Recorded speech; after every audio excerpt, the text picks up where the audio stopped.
I'm going to show you how to install FileZilla client on Mac operating system. Let's get started.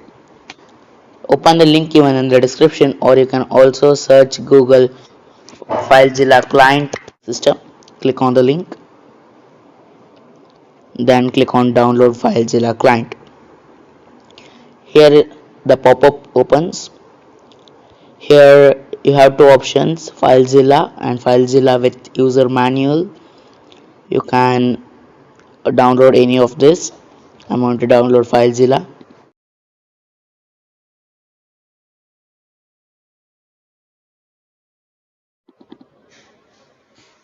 Here you will get the prompt that FileZilla is an app downloaded from the internet. Are you sure you want to open it? Click on open.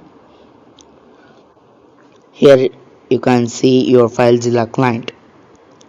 Now open another Finder window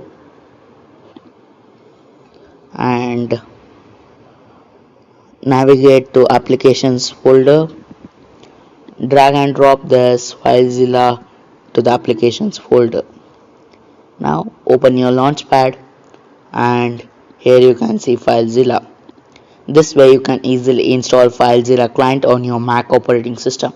Thank you for watching. Have a nice day ahead.